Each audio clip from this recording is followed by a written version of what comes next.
Assalamualaikum warahmatullahi wabarakatuh.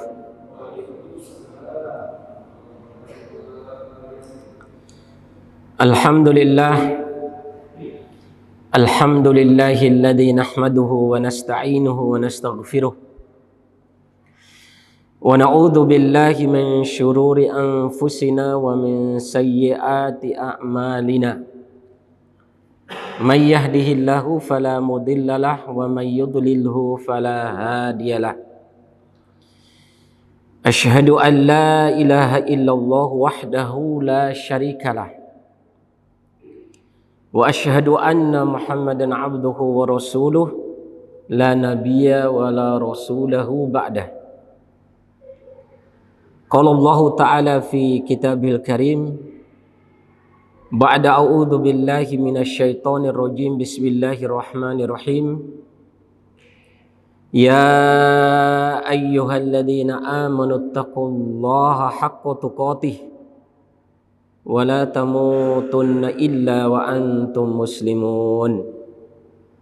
Wa qala ya ayyuhalladzina amanu taqullaha wa qulu qawlan sadida yuslih lakum a'malakum wa yaghfir lakum dhunubakum wa may yuti'illaha wa rasulahu faqad faza fawzan 'azima.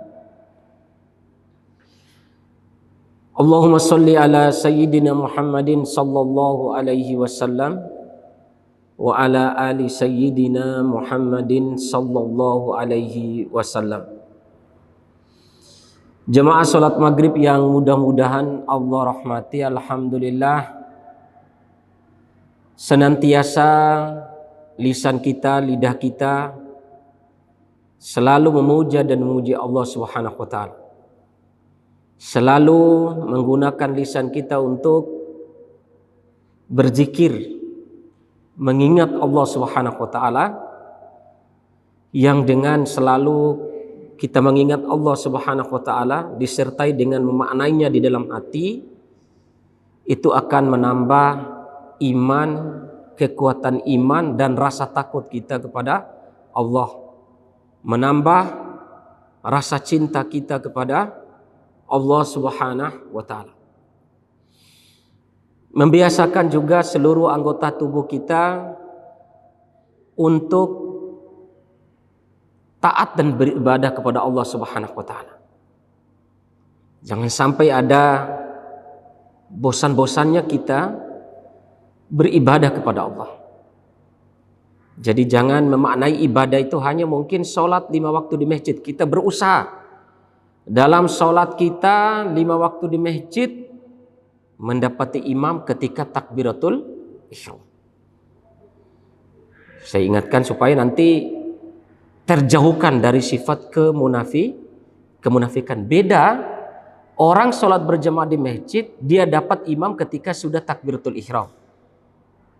Nilai pahalanya sungguh sangat beda. Dan nilai yang diakibatkan dengan sholat itu ketika kita menghadirkan di awal atau ketika imam waktu takbiratul ihram, beda nilai rasa kenikmatannya ketika kita melaksanakan sholat mungkin imam sudah takbiratul ihram atau sudah di rakaat pertama atau bahkan rakaat kedua. Naudzubillah, lebih-lebih sampai rakaat terakhir. Ya, tidak ada alasan yang syar'i loh ya, tidak ada alasan yang syar'i. Jemaah sekalian yang mudah-mudahan Allah rahmati, nikmati setiap ibadah yang kita lakukan. Jangan sampai ibadah yang kita lakukan hanya gerakan badan saja. Hanya gerakan badan. Yang kita sembah, yang kita agungkan, yang kita sujud dan ruku kepadanya, yakni Allah, zat yang telah menciptakan kita ini, memberikan nikmat kepada kita dengan seluruh nikmatnya, dengan banyaknya nikmat yang Allah berikan. Zat yang menghidupkan dan zat yang mematikan. Perbanyak juga kita untuk berselawat kepada Sayyiduna Muhammad sallallahu alaihi wasallam. Semakin banyak salawat yang kita ucapkan untuk baginda yang mulia Muhammad SAW, semakin besar kemungkinan kita untuk mendapatkan syafaat Rasul SAW di padang mahsyar atau di yaumul qiyamah nanti. Membaca salawat 10 kali saja pada waktu pagi dan 10 kali pada waktu sore, itu dijamin di dalam hadis Nabi SAW, wajib dia mendapat syafaatku pada hari kiamat. Itu janji daripada Nabi yang mulia yaitu Muhammad SAW. Jangan buang kesempatan ini, nikmati bagian daripada ibadah ini. Semakin kita renungi, semakin kita perbaiki niat, semakin kita merasakan nikmat dan manisnya beribadah kepada Allah Subhanahu wa Ta'ala. Salawat dan taslim kita sampaikan kepada junjungan Nabi besar kita Muhammad sallallahu alaihi wasallam, kepada para sahabatnya, kepada para tabi'in, dan kepada orang-orang yang senantiasa mengikuti sunnah-sunnah beliau dari hal-hal yang kecil. Jemaah sekalian, saudara-saudaraku sekalian, dari hal-hal yang kecil. Coba kalau kita renungi hadis, man kharaja min baitihi wa huwa yaqul bismillahi tawakkaltu 'ala Allah la haula wa la quwwata illa billah. Coba bayangin, kita ucapkan doa itu kemudian kita langkahkan kaki kanan yang keluar dari rumah. Masya Allah, semua jin, semua syaitan, iblis bahkan tidak bisa mengganggu gugat orang ini. Tidak bisa terkena sihir, tidak bisa terkena santet, selama dia keluar dengan mengucapkan satu kalimat ini, Bismillah tawakkal, tapi dimaknai betul. Bismillah tawakkaltu 'ala Allah la haula wa la quwwata illa billah. Dijaga oleh Allah dalam perjalanan, dijaga dari gangguan setan dan iblis, diberikan rezeki yang tidak disangka-sangka, diselamatkan oleh Allah dalam perjalanannya sampai dia balik. Hanya dengan mengucapkan, itu kan sederhana. Keluarnya kita di rumah itu dengan mengucapkan doa itu sederhana, tapi bagaimana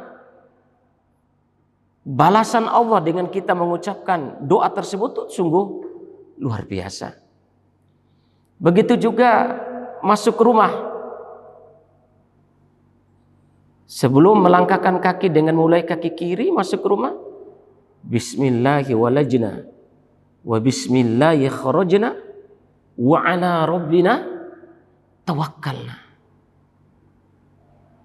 Bismillahi walajna, dengan namamu ya Allah kami masuk, dan dengan namamu ya Allah kami keluar. Wa ala rabbina tawakkalna, hanya kepada Rabb kami menyerahkan urusan kami. Coba kalau antum lihat, ini kan doa yang sering kalau kita ajarkan ke anak-anak TK, anak-anak SD, tapi realisasinya jemaah sekalian, efeknya, wah ini yaqulu syaitanu ba'dhum ila ba'd.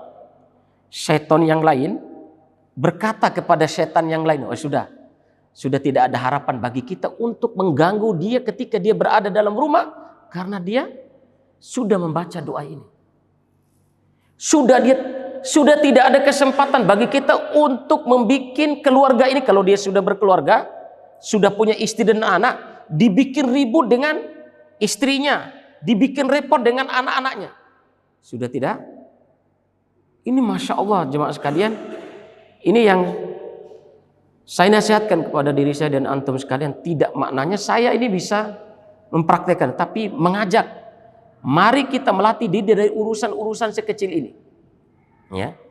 Karena Masya Allah, dari urusan yang kecil saja, kalau kita perhatikan, kalau kita lakukan, itu akan mendapatkan kenikmatan takorub kita, kenikmatan kedekatan kita dengan Allah, kenikmatan kecintaan kita kepada Allah itu terasa, ya.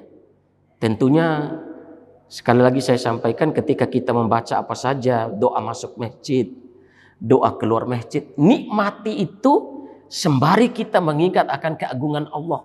Sembari kita meminta pertolongan Allah. Sembari kita ini mengingat akan kebesaran Allah Subhanahu wa taala. Sudah pasrah sudah kepada Allah Subhanahu wa taala. Ini jemaah sekalian yang mudah-mudahan Allah rahmati. Ikhwanu fiddin, jemaah salat maghrib yang mudah-mudahan Allah rahmati. Kemarin kita telah bahas, Masya Allah, bagaimana pentingnya iman di dalam kehidupan kita ini. Sudah saya sampaikan kemarin bahwa iman itu mencakup, yakni qaulul qalbi wa amalul qalbi. Pertama itu qaulul qalbi bermakna yakni ucapan hati. Apa ucapan hati itu? At-tasdiq, membenarkan. Sebagaimana iblis, sebagaimana Fir'aun, sebagaimana Namrud, sebagaimana Qarun, tasdik, membenarkan adanya Allah, membenarkan akan kebesaran Allah Subhanahu wa taala. Tapi apa? Tidak disertai dengan amalul qalbi. Yakni apa amalul qalbi itu? Perbuatan hati, yakni al-istislam, menyerahkan hati sepenuhnya kepada Allah, menundukkan hati sepenuhnya kepada Allah, ikhlas, kemudian cinta, takut, kemudian tawakal, berharap kepada Allah, kemudian menghilangkan rasa sombong, riya, sum'ah. Sehingga yang terjadi apa? Pengakuan iblis, Namrud, Fir'aun akan kebesaran Allah tidak diakui karena tidak disertai dengan amalul qalbi. Nah, sekarang kita akan bahas, ada orang ini apa namanya? Dia amalul qalbi luar biasa. Qaulul qalbinya luar biasa. Ucapan hatinya luar biasa. Amalul qalbinya juga luar biasa orang ini. Tapi tidak disertai dengan qaulul lisan. Iman itu dia tidak ungkapkan. Sama aja dengan bohong. Karena apa? Qulu, karena Allah Subhanahu wa taala berfirman di dalam surat Al-Baqarah ayat 136 dan juga sampai 137, qulu amanna billah. Katakanlah, jadi Allah Subhanahu, katakanlah, jadi bersyahadat, amanna billah, kami telah beriman kepada Allah. Qulu amanna billah. Katakan, jadi ini perintah Allah supaya kita mengucapkan keimanan itu, menyaksikan keimanan itu di hadapan manusia. Fa in amanu, di dalam surat Al-Baqarah ayat 137-nya, fa in amanu bimisli ma amantum bihi faqad ihtadaw. Fa in amanu, jika mereka beriman, wahai Muhammad, sebagaimana imannya para sahabat kamu. Nah ini, jika mereka beriman sebagaimana imannya para sahabat. Para sahabat apa yang pertama? Dikatakan Islamnya Abu Bakar ketika dakwah oleh Rasulullah SAW, kemudian dia mengucapkan syahadat, asyhadu an la ilaha illallah wa asyhadu anna Muhammadar Rasulullah. Begitu juga Umar dan seluruh sahabat. Maka fa in amanu, jika orang-orang itu dikatakan orang yang beriman, mau beriman, bimisli ma amantum, sebagaimana imannya para sahabat kamu wahai Rasulullah SAW, faqad ihtadaw, sungguh mereka telah mendapat petunjuk, imannya benar. Jemaah sekalian, sering saya sampaikan, baik ana dan antum sekalian, beruntung ana antum sekalian ini pada hari ini sudah mempraktikkan itu.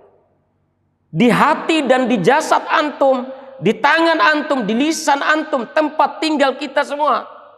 Masya Allah, kita sudah membenarkan Allah. Kemudian kita siap untuk berpasrah diri kepada Allah. Tunduk kepada, hati ini tunduk kepada Allah Subhanahu wa taala. Kemudian kita sudah menyatakan diri asyhadu an la ilaha illallah, asyhadu anna sebagai keturunan orang Islam. Sudah ada bekal yang sungguh sangat luar biasa dalam diri kita ini. Alhamdulillah, ana dan antum sekalian yang ada di masjid ini dapat nikmat yang luar biasa pada hari ini. Nikmat yang luar biasa. Nikmat yang luar biasa ini, ya. Karena kita sudah menyatakan sebagai keturunan orang Islam, sudah luar biasa ini. Sekarang tinggal yang ketiga, yang selanjutnya adalah amalul lisan atau amalul jawarih. Apa perbuatan lisan kita? Kalau tadi qaulul lisan asyhadu alla ilaha illallah, apa perbuatan lisannya? Zikrullah, mengingat Allah. Subhanallah, walhamdulillah, wala ilaha illallah, wallahu akbar. La haula wala quwwata illa billah. Masya Allah, la quwwata illa billah. Rasul sallallahu alaihi wasallam berkata, hal adulluka ala kanzun min kunuzil jannah. Rasul sallallahu alaihi wasallam bersabda kepada para sahabat, maukah saya tunjukkan kepada kalian yang dengan ucapan ini menambah perhiasan, menambah pernak-pernik kalian di surga, menambah perbendaharaan kalian di surga. Jadi kalau Allah sudah sediakan surga, sholat kalian ini seperti ini, setelah ditimbang amal surganya seperti ini, maukah kalian Allah tambah perhiasan surga kalian itu apa? Ucapkan apa? La haula wala quwwata illa billah.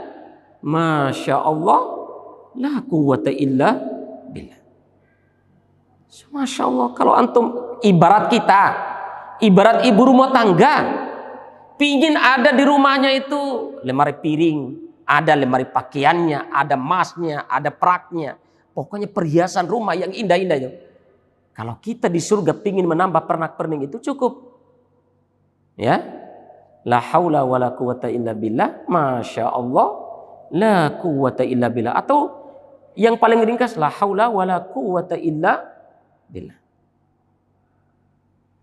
Dzikir. Nah, apalagi kalau sudah bacaan Al-Quran, jemaah sekalian.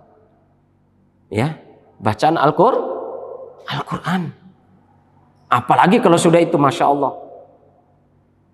Inna darajakum fil jannah inda akhiri ayatu kata qara'uha. Rasul sallallahu alaihi wasallam bersabda, sesungguhnya tingkatan surga kalian nanti di yaumil akhir, tingginya surga kalian itu tergantung daripada ayat terakhir yang kalian baca. Jadi per ayat itu menunjukkan tingkatan surga kita di yaumil akhir nanti.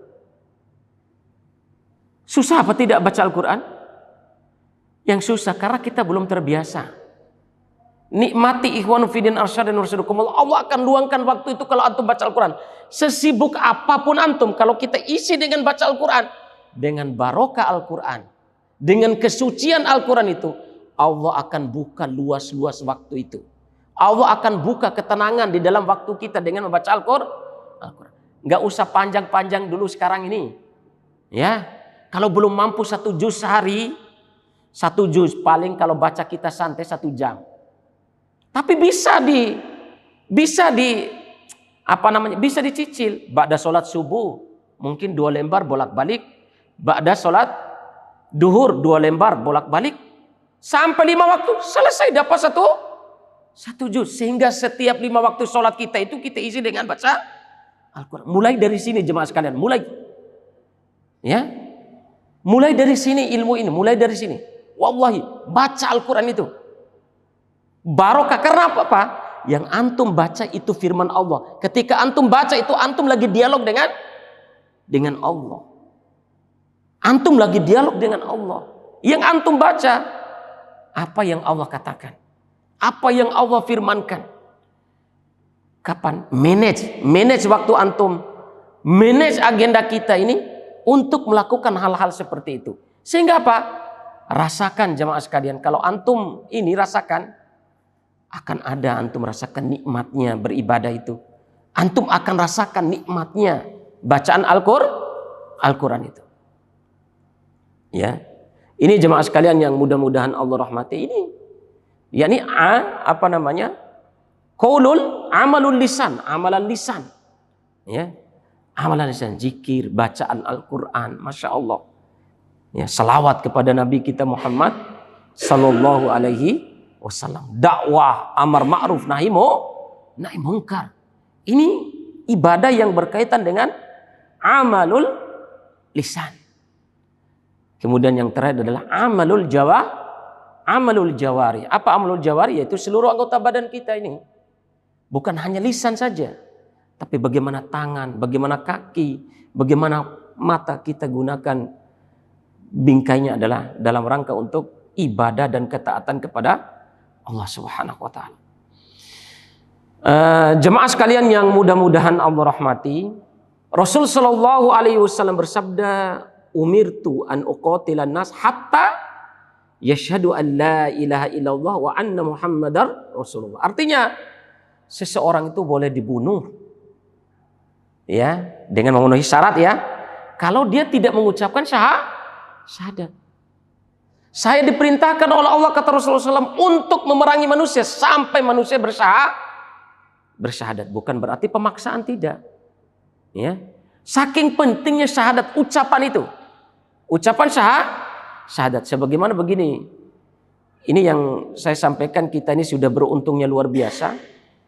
Rasulullah SAW pernah ditanya oleh Abbas bin Abdul Muttalib, an ibni Abbas bin Abdul Muttalib qala, ya Rasulullah, hal nafa'ta Aba Talib bi syai'in. Wahai Rasulullah sallallahu alaihi wasallam, ini pamannya bertanya kepada Nabi sallallahu alaihi wasallam, bisakah kamu memberi pertolongan kepada paman kamu Abu Thalib meskipun sedikit? Meskipun sedikit. Fa ka'annahu tuhituka wa tagibu laka.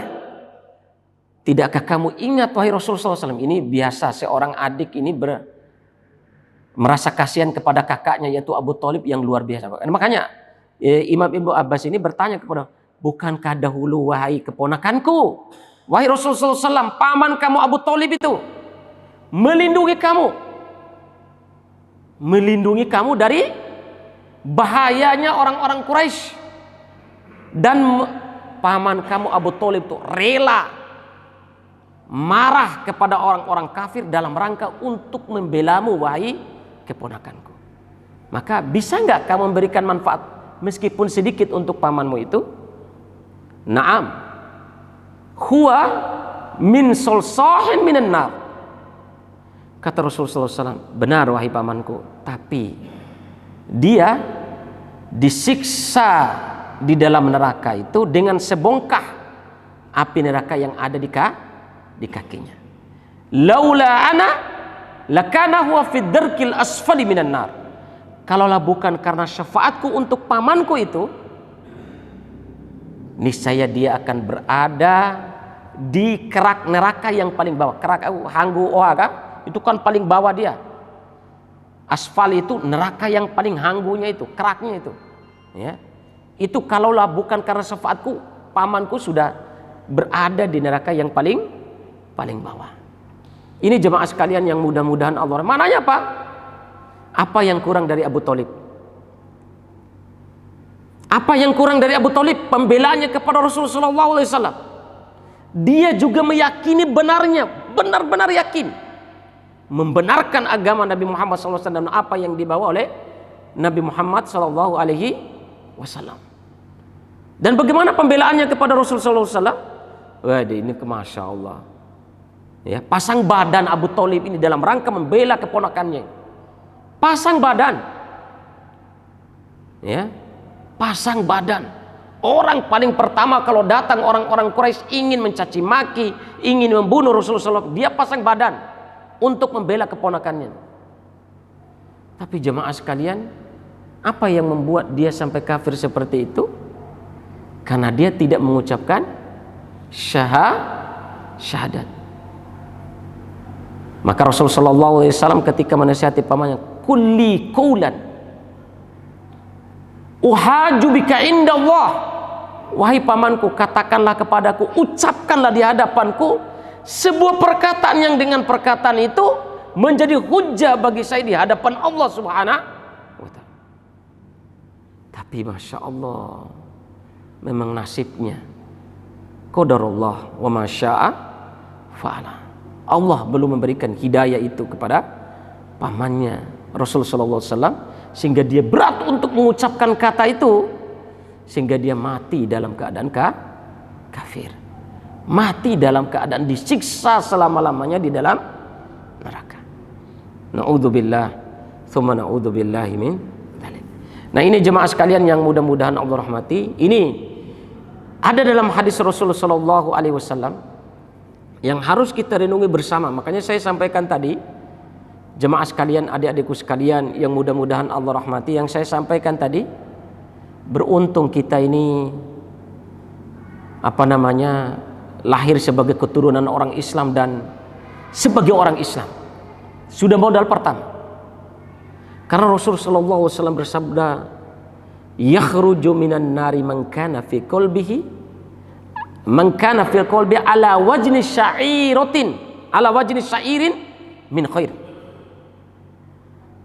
Coba yang itu, Nabi sallallahu alaihi wasallam pasti, kata Rasulullah sallallahu alaihi wasallam, akan dikeluarkan dari neraka siapa yang di dalam hati orang tersebut, orang Islam maksudnya ya.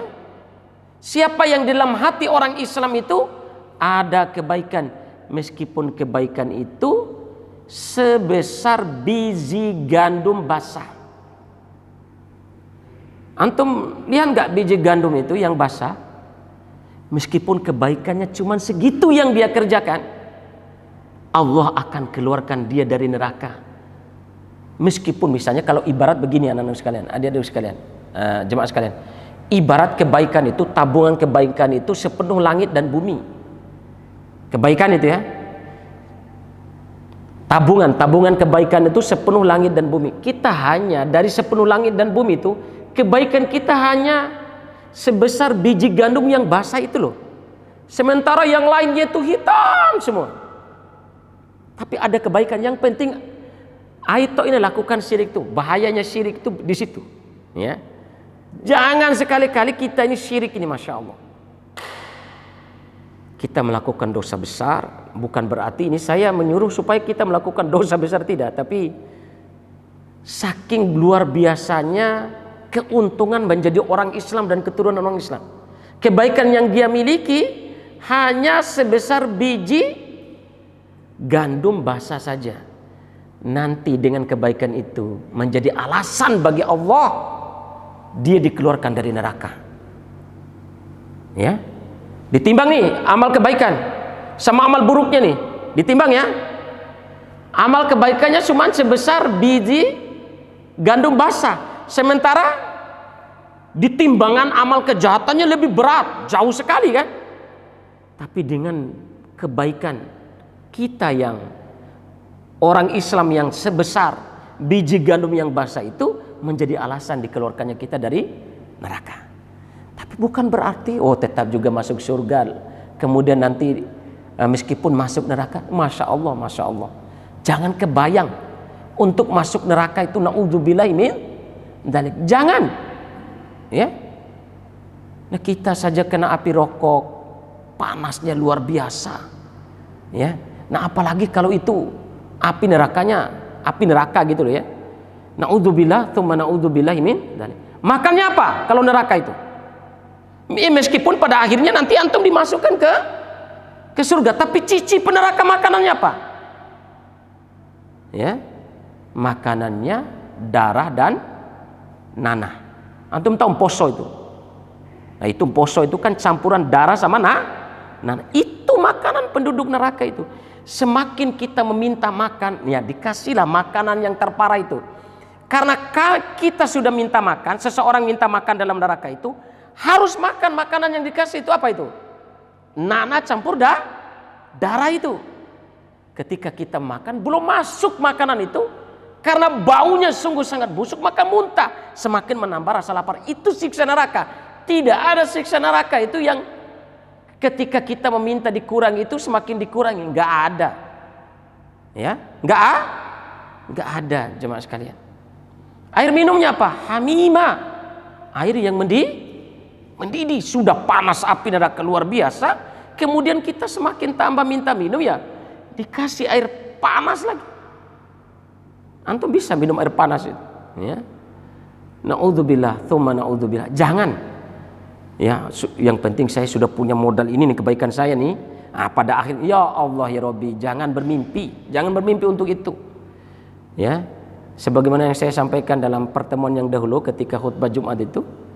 3. Dzalimun binafsi. Orang Islam tapi banyak berbuat maksiat. Ini namanya dzalimun binafsi. Ini orang yang pertama ini, dia tetap masuk surga tapi dicuci dulu di dalam neraka. Ini dzalimun binafsi, yang suka mendolimi diri sendiri, suka berbuat maksiat, suka diisi dengan berbuat maksiat.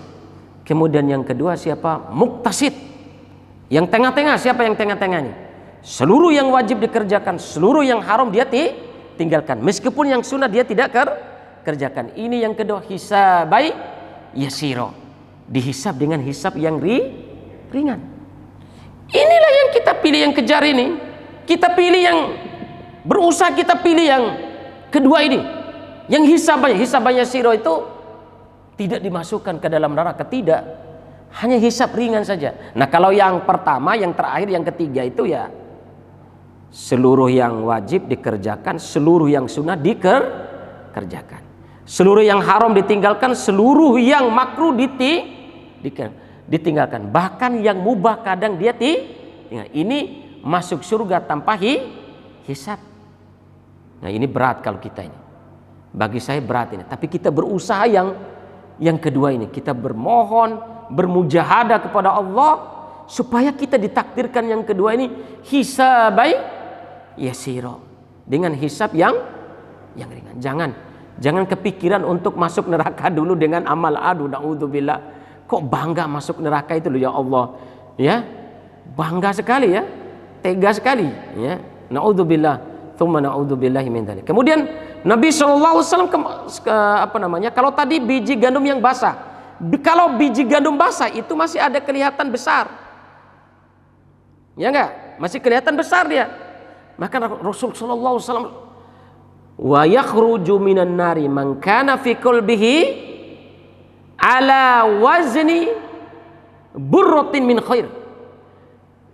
Pasti menjadi alasan bagi Allah untuk seseorang itu dikeluarkan dari neraka apabila di dalam hatinya ada kebaikan, meskipun kebaikan itu sebesar biji gandum yang kering. Berarti kalau semakin kering biji itu kan semakin ringan dan semakin kecil dibandingkan dengan yang basah. Kalau yang basah kan segar, gemuk, kelihatan Tapi kalau sudah kering semakin kecil dan semakin kempes dia.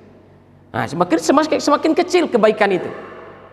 Kemudian yang terakhir Rasulullah SAW bersabda, wa yakhruju minan nari man kana fi qalbihi ala wazni dzarratin min khairin. Menjadi alasan bagi Allah untuk mengeluarkan seseorang dari neraka meskipun di dalam hatinya ada kebaikan, meskipun sebesar biji sawi. Ya, tahu sawi berarti lebih kecil lagi daripada biji gandum itu. Lebih kecil biji sawi itu, tahu biji sawi? Yang kecil, bulatan kecil itu loh. Luar biasa. Makanya saya sampaikan tadi, beruntung kita ini Islam dan lahir sebagai keturunan orang Islam. Tapi jangan bangga menikmati neraka ini, jangan bangga meskipun kebaikan punya sebesar biji sawi itu, jangan ya. Berusaha untuk mencapai derajat yang pertengahan, yaitu muktasid ya. Seluruh yang wajib dikerjakan, seluruh yang haram ditinggalkan. Sudah azan Isya? Tinggal berapa menit? Tunggal 2 menit. Oh iya. Ini jemaah sekalian yang mudah-mudahan Allah rahmati, nasihat untuk jadi bukan perkataan syahadat itu bukan yang penting saya sudah asyhadu an la ilaha illallah asyhadu anna muhammadar rasul, tidak. Tapi realisasikan dengan amalul lisan, qaulul lisan wa amalul lisan. Tadi amalul lisan apa? Zikir. Antum mungkin lagi nggak ada susahnya, coba ini saya ajarkan supaya kita praktekkan. Antum bawa motor itu apa nggak bisa zikir? Subhanallah wa bihamdi, Astagfirullahaladzim, astagfirullah wa atubu ilaih. Daripada antum jalan pakai motor sia-sia, sudah ucapkan itu tuh. Sudah antum zikir itu. Ya. Antum sudah zikir. Jangan di masjid aja zikir. Manfaatkan waktu. Yang penting jangan di WC. Ya. Berjima saja zikir kok. Ya. Berhubungan dengan istri diperintahkan untuk zikir. Yang dilarang antum berzikir ketika masuk WC. Astagfirullah wa atubu ilaih. Masuk WC astagfirullah, rungat tair kencing. Ya salah, ya. Ini mulai jemaah sekalian, mulai tingkatkan amal-amal. Qiraatul Quran, kemudian memperbanyak ibadah mulai dari sekarang. Doa keluar rumah, doa keluar masjid, masuk rumah, amalkan doa-doa itu. Sehingga dengan mengamalkan doa-doa itu bukti bahwa kita itu cinta kepada Allah, dekat dengan Allah, selalu mendekat dengan Allah. Kalau kita mendekat Allah itu selangkah, maka kita dari kita nih berusaha mendekat kepada Allah itu satu langkah, Allah akan mendekat kepada kita itu sebegini. Lebih Allah mendekat kepada kita, ya. Lebih duluan Allah, lebih dekat Allah. Yang penting ada usaha dari kita mau mendekat kepada Allah apa tidak. Jemaah sekalian yang mudah-mudahan Allah rahmati, mungkin ini saja yang bisa saya sampaikan pada malam hari ini. Mudah-mudahan bermanfaat. Ada yang benar datangnya dari Allah Subhanahu wa taala, ada yang salah datangnya dari kami pribadi. Rabbana taqabbal minna innaka antas samiul alim. Subhanaka Allahumma wa bihamdika asyhadu an la ilaha illa anta astaghfiruka wa atubu ilaik. Subhana rabbika rabbil izzati amma yasifun wa salamun alal mursalin walhamdulillahi rabbil alamin. Wassalamualaikum warahmatullahi wabarakatuh.